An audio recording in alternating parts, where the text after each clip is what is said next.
Well, good afternoon from Two Happy Children Farm. This is a video to talk about the tangerine trees on our farm. This is the 5th year these trees have been growing, and this is the first year they've started producing fruit. We got just a few bushels picked the other day, and we're new at this, so we're not sure exactly how everything's going to play out. But we got these trees 5 years ago from the Uvalde station of Texas A&M. They've been working on developing tangerine varieties that can take more cold. And our average low here in this part of Texas is 36 degrees. But there's going to be maybe one night in 5 years where we get down to 20 degrees. And in fact, after we planted these trees, we had a couple nights at 14 degrees. The Uvalde people would be taking seeds from these oranges and then planting them, because for every new plant that comes from an orange here, they think they can get another 3 or 4 degrees of cold tolerance. So if you're not familiar, Uvalde is west of San Antonio. It's called the Winter Garden of Texas. They have massive irrigation fields there. The one fella that supplies all the grocery stores in Texas, he grows about 1,000 acres of irrigated sweet corn. And down here in Texas, it goes for 10 ears for $1. So it's pretty much a meaningless crop. I'm assuming the grocery stores are selling it at a loss. Otherwise, that guy's a moron. So that's the winter garden area. That's where these trees were originally developed. When we first got into farming, we were lucky to have a ag extension agent that actually gave a crap about vegetables.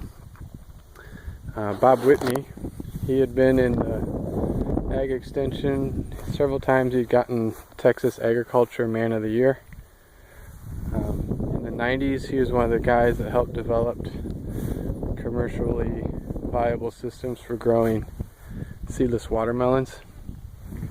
And we were lucky enough to meet him, and then we had him on as an advisor for the first year.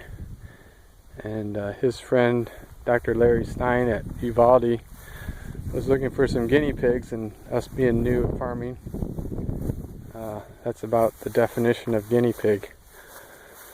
So 5 years ago we put out 30 trees.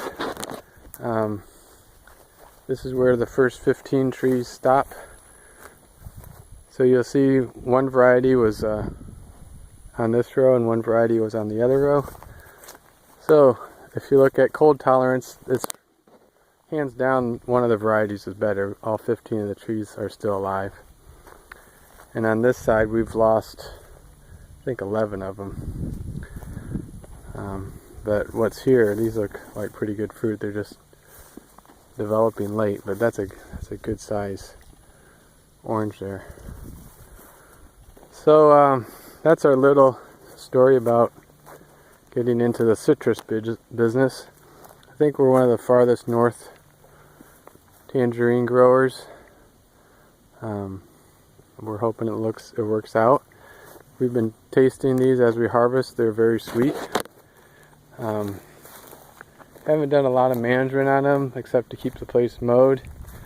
Next year we're looking at adding irrigation to them, and maybe that'll help improve the plant health and the yields.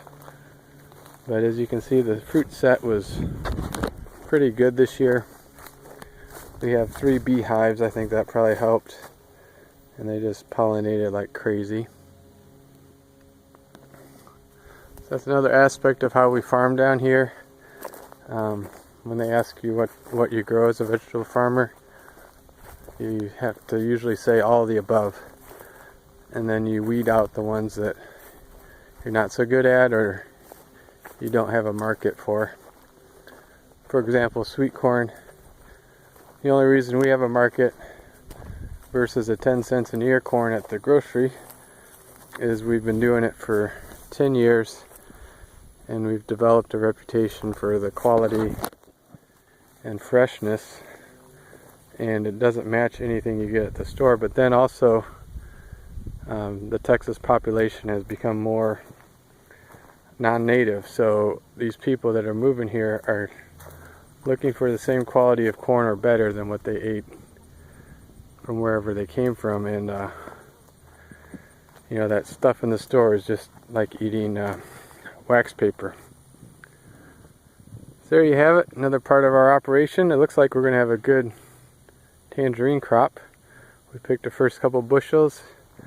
Looks like we're going to be picking these for another couple months as they slowly ripen and mature. So thanks for watching, and hope you enjoyed it. A little bit more about farming down in Central Texas.